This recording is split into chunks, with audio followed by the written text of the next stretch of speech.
proper antidote. That's what I can feel. Gagan, are you there?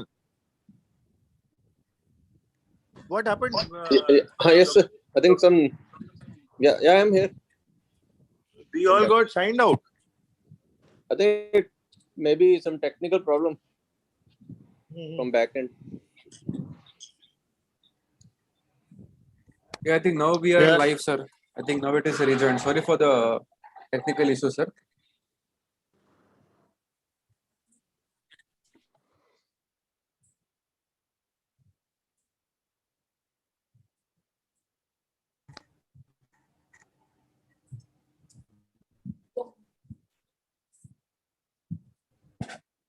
Hello, I think Bhatia sir is yet to again re-log in. Just a minute, sir. Kapil sir, would like to hear about you. Hear from.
Yeah, Bhatia sir, sorry for that technical problem at backend, sir. We are once again live.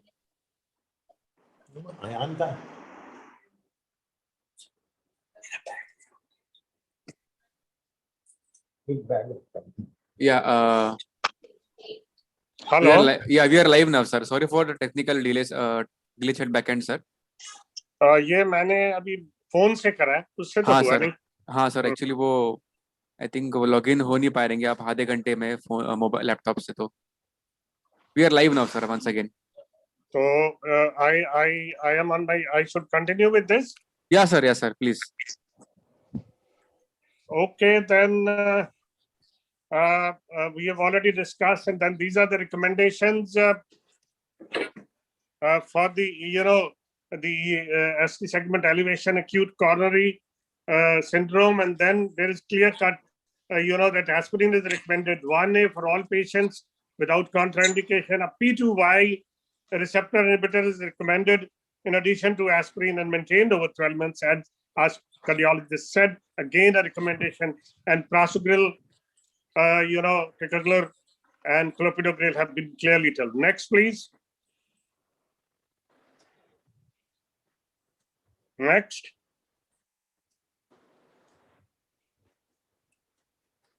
Okay, hello. Yeah.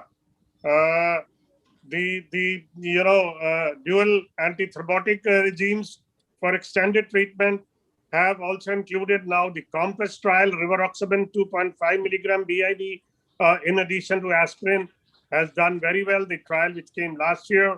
And then dual antiplatelet therapy regime for extended treatment, including aspirin 75 to 100. The dosages are clear: 75 milligram per day, prasugrel 10 milligram, and 5 if there are contraindications like less weight and more age, and then ticagrelor 60 or 90 BID. So that is clearly shown that how they fare, the number needed to treat and number needed to harm. Plus, ticagrelor does very well in totality. Next, please.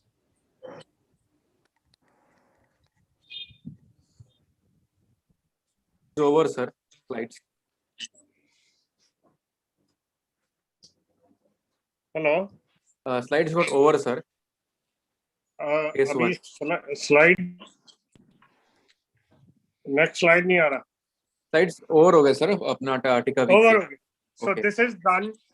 Any comments, and then we'll move to the next, part of the story. All the cardiologists, one by one, 1 minute each, and let us hear what your conclusion is about ticagrelor and what we have all discussed.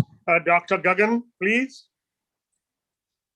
Yes, sir. So my take will be that I mean clopidogrel compared to that ticagrelor and prasugrel, definitely they are much. I mean they are the better ones which we have to use in patients undergoing primary PCI or after that. Between that, though, there has not been direct comparison, but being like ticagrelor, it's a directly acting drug, and it doesn't need any activation. So I would prefer this drug in most of the patients for loading, as well as after that, if the patient is undergoing primary PCI. So ticagrelor scores over the other two drugs. Fine. Right, Dr. Singhal.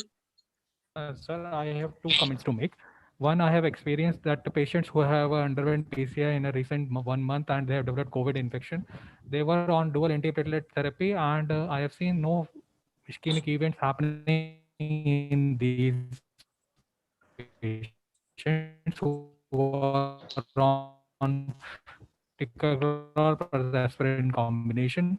So I think some sort of anti-ischemic protection was also given in COVID times.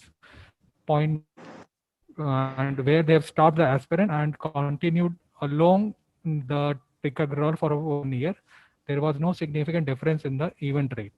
So even the ticagrelor has equal potency action when given with or without aspirin for in this TICO trial and is Twilight study. Thank you. And Dr. Kapil, any comments? No, sir. I think everything has been more or less covered. Well covered, yeah. Next set of slides, we move on to the second part of antithrombotic debate, and Debbie Garton in non-valvular atrial fibrillation, newly diagnosed, how we go about. Next. So a case, 55-year-old female presented an outpatient with history of palpitation 2 days back, lasted for approximately 15 minutes. Similar episode she had 3 months back, and she's been hypertensive on telmisartan, but not taking regularly. History of diet, no history of diabetes, no history of CVD, upper middle class, no antiplatelets or anticoagulants she's been on, CBC and all the parameters, thyroid, ECG, renal, hepatic, QD, echo, all normal. Next, please.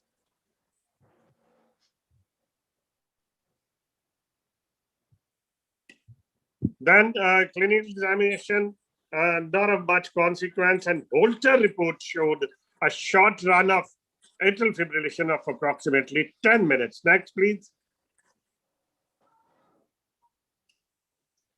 Points to be considered: could we start oral anticoagulant in this patient? If yes, then which anticoagulant to use, particularly for stroke prevention and atrial fibrillation? VKA or NOAC, how long should we continue? And do we need to consider age, cost of therapy, drug and drug-food interactions, compliance with the drug, and various reasons for being non-compliant, ability to do regular monitoring, severe risk bleeding versus ischemia? Next, please. So the next question need to answer: what is CHAD-VAS score? Has blood score in patient? Should we put her on anticoagulant or antiplatelet or nothing? What latest ESC guideline recommendations are, and if anticoagulant, then vitamin K antagonist or new oral anticoagulant? Next, please. Now this is CHAD score, and you can see the points. Various risk factors have been given. Prior to this, there was a CHAD without A2, and that score did not have more than, this score has 2 categories of age, and 65 to 74, 1 point, and if somebody is above 75, the risk is more than 2 points. So this is what, and then the probability, if the CHAD score is high on the right side, as the score is high, the rate of stroke or other events continue. Next, please. Now, this is has blood score, and again, hypertension, abnormal renal 1 point, liver 1 point, stroke history, bleeding history, labile INR, elderly, drugs or alcohol 1 point each. And as the has blood score goes above 3, the risk goes very high. Any comments on these two scores, the cardiologist, Dr. Kapil, please? No, sir, these are, I think, Brief. very good We'll go addition. very brief. Yeah. Right? Yeah. These are very good addition now to the scoring system and risk categorization, and they are quite helpful actually. Yeah. Dr. Gagan, anything or same? And Dr. Singhal. I mean, same. I mean, Dr. Kapil has said. I mean, these two Yeah, I scores think help we a don't. lot in. Okay, in we the move to the next anticoagulant. slide. Next. Now, these are 2020 European Society of Cardiology guidelines for the diagnosis and management of atrial fibrillation developed in collaboration with the ESC. And what are the guidelines? Next, please. Now you can clearly see the algorithm and very, very clearly patient with atrial fibrillation eligible. And if he has got a, valvular mechanical heart valve or moderate severe mitral, then you cannot give newer, OACs. And if no, then step 1, identify low risk patient, low stroke risk, the CHAD score 0 in males and 1 in females. You will, no antithrombotic, but if further the score is on the higher side, then clearly mention that if in males it is 1 in male and 2 in female, address modifiable bleeding risk factors in all AF patients and calculate the hazard. What they mean by addressing is somebody is alcoholic, stop his alcohol. Somebody has a blood pressure above 160, bring it down. Somebody on drugs. So if you can modify and has blood score comes down, you can you give the drug and you don't withhold. And then the CHAD score, more than 1 for male and more than 2 for female, the oral anticoagulants should be considered. But if it is more than 2 in male and more than 3 in female, you have to give recommended class 1A. And then begin NOC or BKA with high time and INR range, the therapeutic range. And then last line, very important, NOAC is generally recommended as first line therapy for oral anticoagulation. Next, please.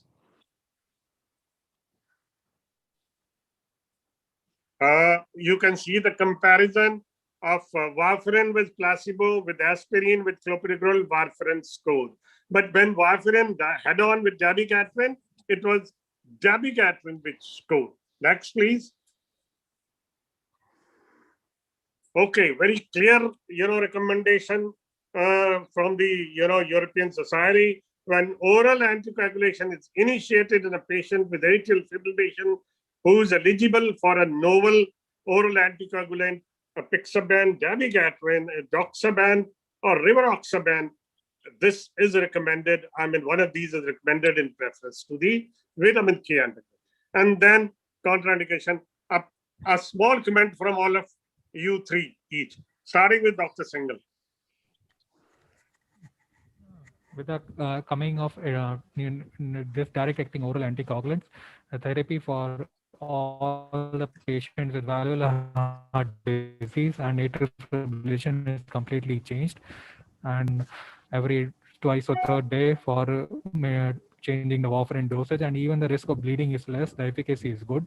And since they are now affordable, most of the patients are benefited with this therapy. Right, Dr. Dagan.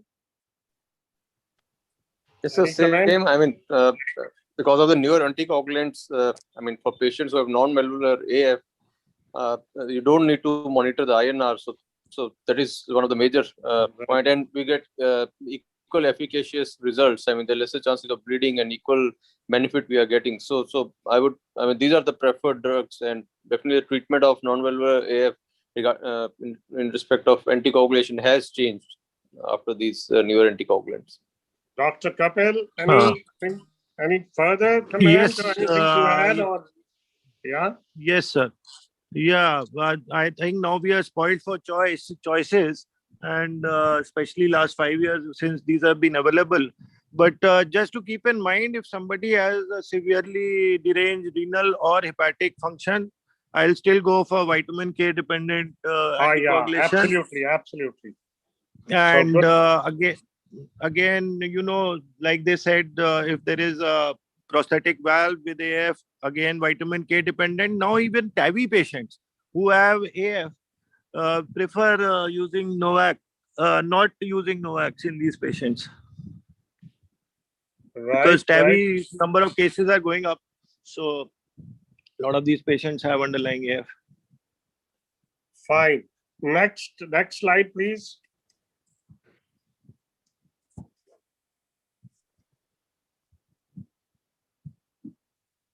Yeah, vitamin K antagonists. Well, we know the name, warfarin and acinocumarol, and novel anticoagulants, dabigatran, roxabin, and apixaban. Next, please. So these are the problems with VKA therapy: narrow therapeutic range, iron range from 2 to 3, and very many times the person doesn't stay in this range. Slow onset and offset of action. Routine coagulation monitoring becomes a hazard. In Indian scenario, far of patients not coming regularly, compliance becomes, and then frequent dose adjustments, drug and drug interaction, food and drug interaction. So these are the some points which vitamin K antagonists are having, and then we talk about them. Next, please.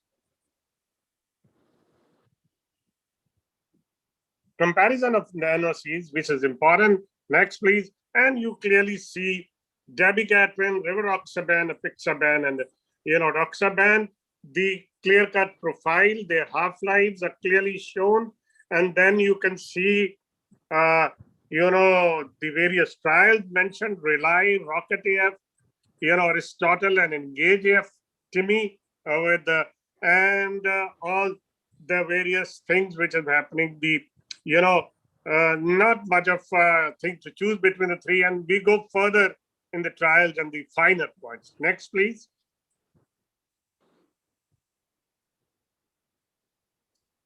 Now you can see the comparison. Dabigatran in that particular Rely trial had 2 doses, 110 milligram BD and 150 BD, and the primary endpoint, you can see with 150 was, all the categories showed superiority, but then I must add there was additional GI bleeding. Rivaroxaban did not show superiority in primary endpoint and ischemic stroke, and then superiority in hemorrhagic and intracranial bleeding. Any bleeding, again, non-inferior. Apixaban very close to dabigatran, superior in most of the things, but equal or non-inferior. So dabigatran, apixaban, way ahead of rivaroxaban as per these trials. And then now the comments from our faculty. Dr. Gagandeep, please. How you think this is correct, or you have some other points to add, or you think you'll agree with what is depicted here? So though I mean, there has not been any direct comparison, but dabigatran with respect to all the endpoints, if we see, definitely it is superior. Only the dose patient has to take it twice, so that is the compliance is one of the factor. And if we have to use NOAC in patient who have a renal dysfunction, it's a apixaban, which is much safer to use in because these it group has of a renal excretion of only 25%. You're right. Yeah. So I mean, so dabigatran 150 may be superior, but only these 2 points have to be taken into consideration. Dr. Kapil. More or less, everything has been summarized. I just want to mention that NOAC still, are not being used in patients with antiphospholipid syndrome, pregnancy, and children. So that is something which is still being worked on. Right, Dr. Singhal, what are your take on that? One point with dabigatran, that it increases the GI bleeding, and as well as it also increases the ACS, the myocardial infarction, as shown in the Rely trial. So these 2 points should be taken in Kept in consideration. mind. Absolutely true. Okay, next slide, please.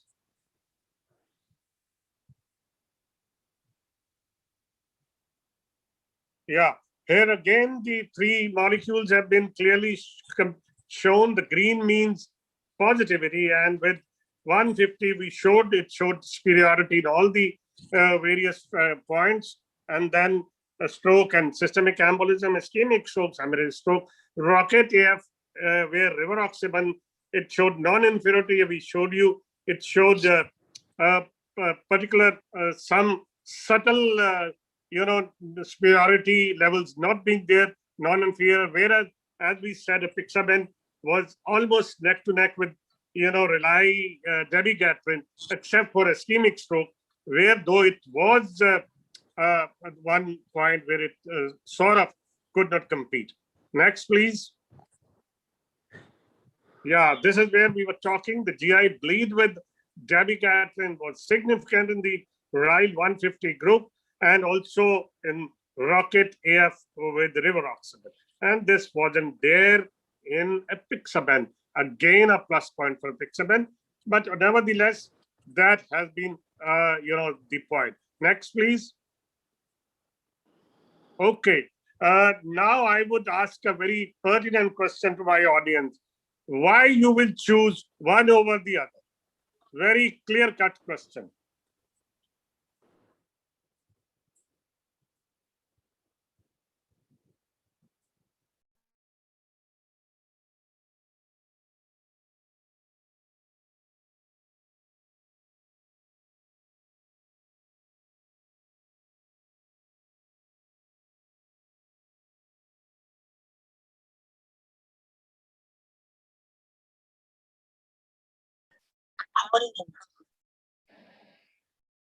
Hello? You're audible, sir. You're audible. Yeah. So what I got disconnected because of a phone call. So what is your take on the whole story, Dr. Singhal? Why would you choose dabigatran or the other one? And in totality, be very clear and specific how you go about when you choose a NOAC. Am I audible? Yes, sir. Audible, sir. So Dr. Singhal is there, or he is left, or Dr. No, Gagan can Singhal take sir is over there. by the time Dr. Singhal joins. Dr. Gagan? Yes, sir. So, I mean, to choose, if you see the three drugs, I mean, there have been some difference between them, like GI bleed is more with dabigatran and apixaban is useful in kidney CKD patient if there is a kidney disease. But there's not been any direct comparisons between these two drugs. So, I mean, it's just, I think, a preference for a particular drug. I don't think so.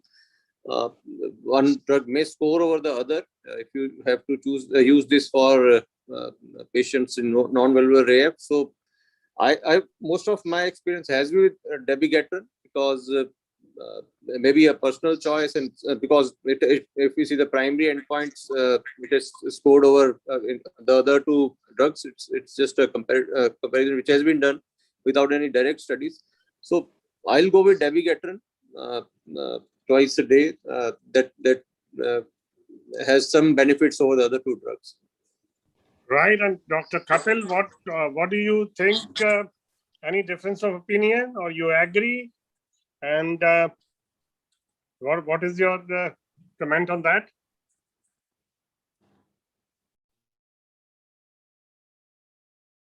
Hello, is Dr. Kapil there? No, I think Kapil sir somehow got locked out. Okay, and how about Dr. Singhal? He's there, or? Yeah, he's Yes, there, sir. sir. Okay, your The comment? yes, sir. Already mentioned that dabigatran not to be given in Aapko thoda patients with, loud. You have to be little loud. not to be given if the patient is having a GI bleed, and if we want to prevent more of an ischemic stroke, dabigatran will be a preferred drug. And if we are going to prevent the CAD, ACS, and PAD patients, rivaroxaban will be your first choice. Apixaban will be a better choice, as already mentioned, in a CKD patient where the renal functions are deranged. So, any comment on COMPASS trial we talked about, and in the total contest, where do you put that trial, Dr. Singhal? The famous trial of low-dose rivaroxaban plus aspirin vis-a-vis aspirin alone in chronic vascular disease. How you think it has a place or not? It has a place, but again, it's slightly not in the prescription of the most of the physician and cardiologists, that they are not prescribing it very frequently, because the reason being they're already been slightly deviated towards writing dual antiplatelet regimen, which is on their pens for several years together. However, the patients that are at the higher risk of an ischemia events in the future, depending upon their risk profile, are writing a rivaroxaban or with the 2.5 milligram twice a day dose, which will be better for a patient to prevent those events. Good. Dr. Gagan? Yeah, I also agree with Dr. Ashish Singhal. I mean, though Compass trial has shown a lot of promise in this dual pathway inhibition, which they have told, like use anti-thrombotic and anticoagulant. Still, I mean, I have not used in many of my patients. Only patient who had a AF or had a LV thrombus post MI, aspirin has been used with anticoagulant. Otherwise, dual antiplatelet therapy is the preferred therapy. Maybe we get more data with time, and we shift our focus to this combination as compared to a dual antiplatelet. Excellent. And a point about how often now you're using vitamin K antagonists, and how frequently using NOACs. Any kind of comment on that? Are you still using vitamin? Obviously, where NOACs are contraindicated, you can't use. But otherwise, in a group where both can be used, have you ever made a choice of VKA or NOAC equivalently, or very little, or not at all? What are your comments, Dr. Singhal, please? I have stopped writing warfarin in patients where I can write direct oral NOACs. anticoagulants. Yes. Obviously, this is very practical, safe. All the three trials outscored the warfarin, and I think your comment in a very short sentence absolutely holds true. Gagandeep, anything to add on that, Dr. Gagandeep? I agree with Dr. Ashish, and I think just cost is one of the factor. Sometimes we have to use warfarin or acetrom in some patients if there is a cost factor. Otherwise, I think NOACs are the preferred. They are the only, I mean, the drugs which are being used in non-valvular AF. Only cost may be one of the things. Absolutely. The practicality, the need of not doing INR, and then the kind of ease and and the competence. The result itself makes us it's a compelling thing that we should be using. And as per the guideline, the line was very clear. If both are options, and NOACs have to be chosen as first line vis-a-vis VKs, and then dabigatran does come very close to be the first choice, except as you all said, GI bleed was there, or certain very clear-cut specific contraindication was there. In renal, some of you commented Apixa will be a better choice because of less renal excretion, 25%. And though the guideline, we walked quickly through the slides, have shown that in late renal failure, even Apixa has to be sort of down titrated, and that is important. And the comment was very true in renal and hepatic, where you can't be using NOACs because of the the side effect. VKAs will come into play. So I think sorry for the link. I have to be on phone for the first time in any of the webinars, and that has been a very uneasy thing. But I've tried my best to carry on. I don't know why my laptop is not picking, and it was connecting here. But good to have you all. And I think any more comments by any of the panelists, cardiologists, all who have done a wonderful job. Any further comments? You're welcome. Not on a targeted question in general, you want to comment, Dr. Gagan, Dr. Singhal, Dr. Kapil, or the broader way, if you have in mind. We have used this anticoagulant particularly in mild cases of COVID-19 infection, though it's not particular in guidelines. Even in patients who have recovered from severe infection and been in home discharge, the writing anticoagulants would have prevented some sort of ischemic events in these patients. I think that might be one of the upcoming indications. Yeah, absolutely. Wonderful point. Yeah, that is, I think, a link to the current scenario of COVID, and I think very valid point. Any comment on that, Dr. Gagan, about this? Yeah, definitely. I mean, as COVID, we all know that there's been a lot of thrombotic events and I mean, these anticoagulants. They have become one of the mainstay treatment for COVID patients. So this has added another indication for the use of these drugs. Definitely, I agree with Dr. Ashish. They are there in a big way into the coagulation related issues and COVID, and I think it's sorry for the technical snag. I got out for a short period, and I think all the panelists have done wonderful. Thank you so much. I don't know how audience has taken, but this was a very practical exercise.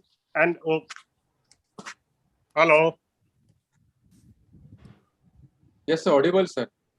Okay, again, I think we have done, and I hand over the proceedings to, our,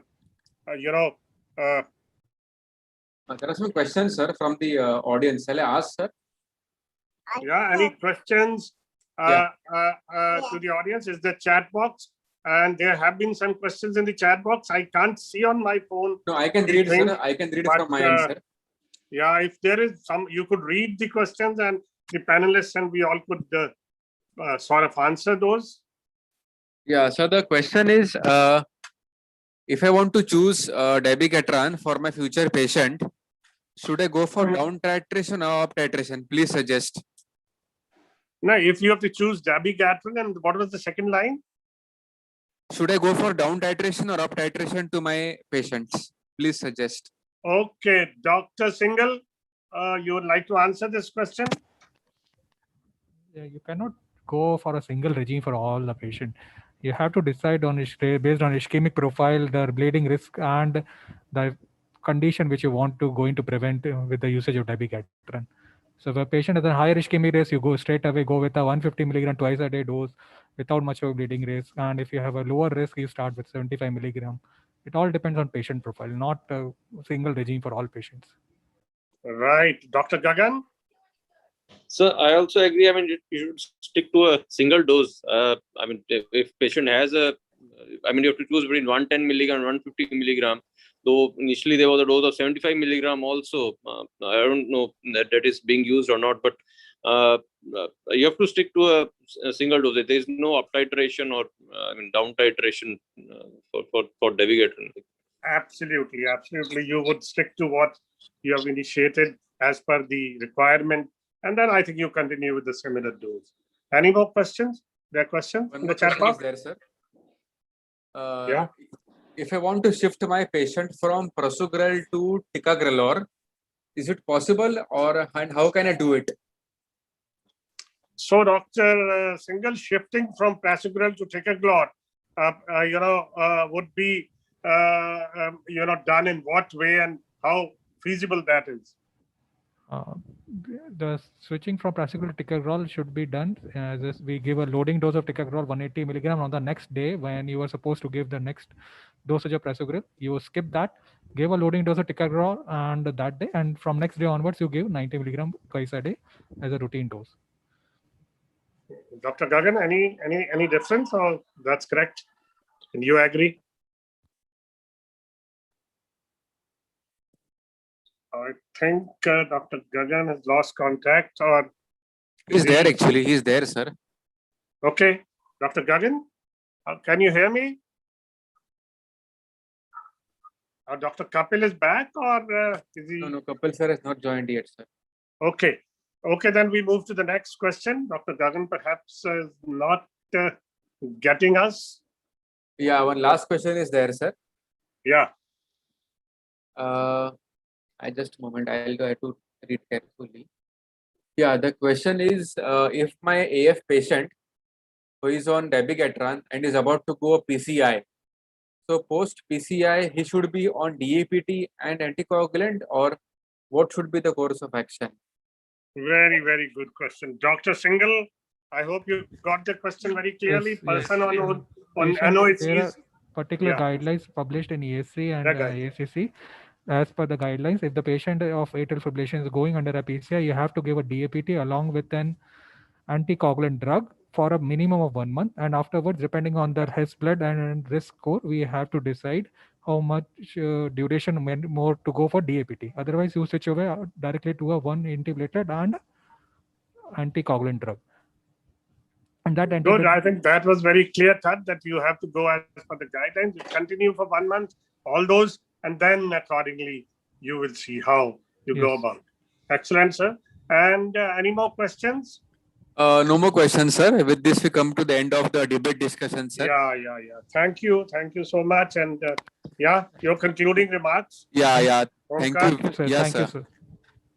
We at Elchem, thank you all the doctors as well as Dr. Bhatia for moderating this session wonderfully and enriching all the audience with clinically relevant experience and messages. And thank you all the panelists, Dr. Singhal, Dr. Gagandeep Singh, for being on the panel for sharing the clinical experience for our panel discussion. And we at Elchem Labs will continue to serve doctors and panelists by making our brands available at Dabiglot and Tikavik. So with this, we thank you once again for all the doctors and see you next time for the next debate, sir.